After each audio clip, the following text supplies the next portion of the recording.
Shaykh Dr.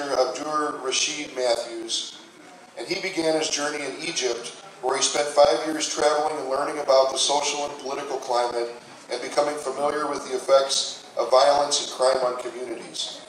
After his return in 1986, he established the Al-Hafiz Community Center, which has been active on the front lines of violence prevention and community development initiatives across the city. Please welcome Shaykh Dr. Rashied Matthews. Assalamu alaikum. I'm so excited to be here. I didn't know that I would be in this position. My wife got ill and she says, look, the next best thing is you. So she's in salams and asking for prayers for speedy recovery. But the thing is, she's phenomenal. She's a phenomenal woman.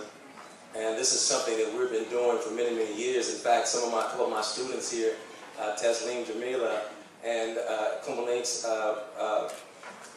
can't think of it. I haven't seen them in a while, but I trained them. And I'm very, very proud of them to see them as women now, just holding it down. But you have to realize that violence is universal. And it is a disease. And many times that, as you saw, we were in the community with my wife as she was on the front line. I mean, this is a bold woman, and the thing is that, we have to be on the line in order to stop the killings of our babies. Now, violence is a disease, and it's transmittable. It's contagious, and you have to understand that. But the thing is you have to realize is that when you have people, then it can approach people with peace. This is why we say Assalamu alaikum. Did I say Assalamu alaikum? Did I greet you? Assalamu alaikum is the greetings of peace to someone. And so it kind of calms a person down. When you have somebody that's volatile and they're ready to kill somebody, then to approach them is very, very dangerous. You have to approach them with peace. You have to have the security, and you can't fear. See, fear is a lack of faith and comfort in one's Creator. And this is what we leave out of our situations. The Creator exists.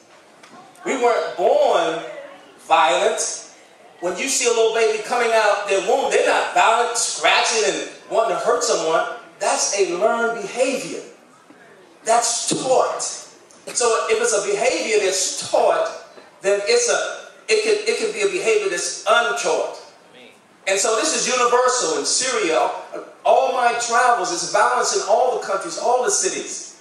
But see, you have to understand whose interest and whose interest is it in that we have violence against one another.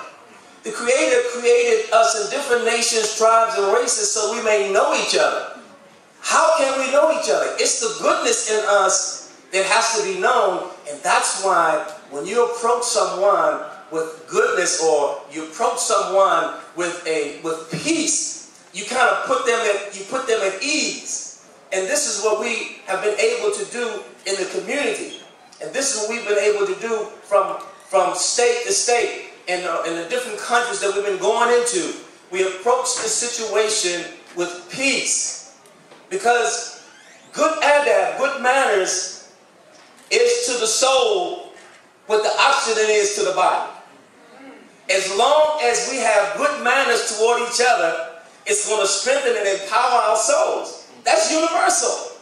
That's universal. This is the whole concept that all of the prophets of the Old Testament, the New Testament, and the Quran, they were bringing peace to people and teaching people that they were souls with bodies, not bodies with souls.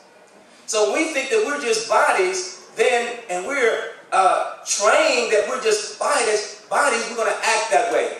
And this is what's happening, and what I've seen in the community is like, if you get to go out and see this film, you see how they actually they use, it's really Islam, peace.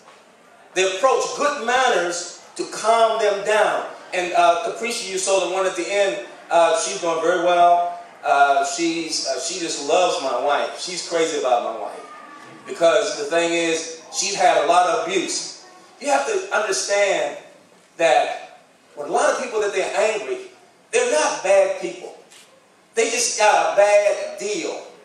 And so abuse is something common from east to west, north to south.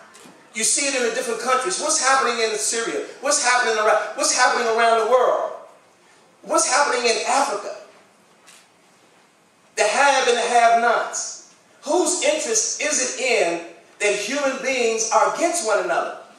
I remember in my studies and in my travels, because science and religion, they don't contradict each other. There's truth and falsehood in science, and there's truth and falsehood in religion. And I remember studying when the Creator, Allah Almighty, had a covenant with Noah, and he said to Noah that I'm not going to destroy the world again with fire or with water. But the world will be destroyed by people eating each other. People hating each other.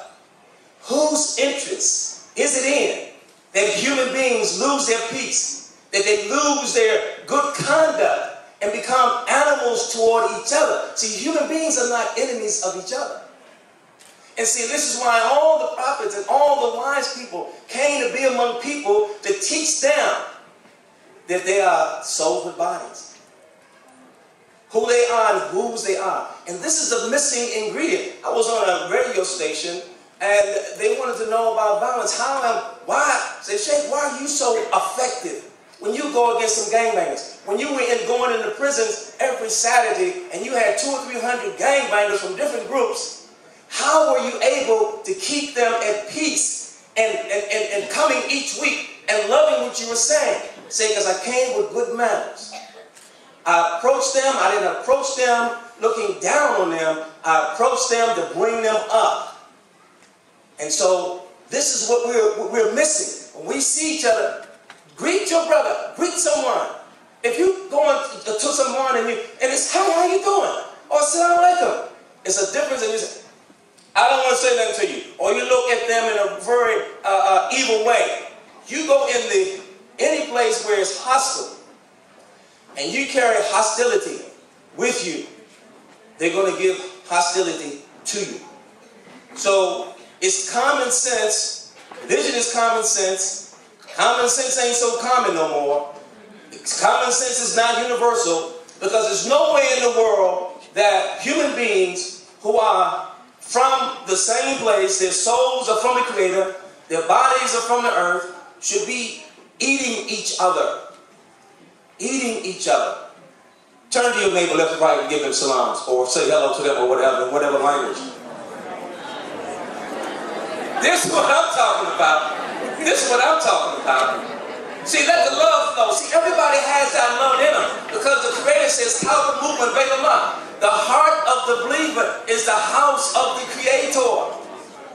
Let your light shine. Don't be ashamed of that. I grew up in America, in Washington, D.C. And I remember we used to take prayer in the class, have prayer in the classrooms. At that time, Washington, D.C. was the crime belt. It was the most violent place in America. And I remember I was able to go to school and play sports and do what I need to do, because wherever I went, I always smiled and I always greeted the people. And when you smile and you greet someone and they don't feel no fear in you, they don't give no fear back. It's just like a wild animal. If you go in the jungle and you're not peaceful, you're going to get bit or ate. That's just it. You go around people, any kind of people, and you're hostile, they're going to respond, because it's transferable. Human beings are so sophisticated. The Creator did a phenomenal job with us, and so we've left the Creator out of our everyday life. It's like I said, good manners to the soul is like oxygen is to the body. Good manners to who? Good manners to that one that brought us here, brought us in existence, and is able to take us out of existence. Don't be ashamed of where you came from. Assalamu alaikum.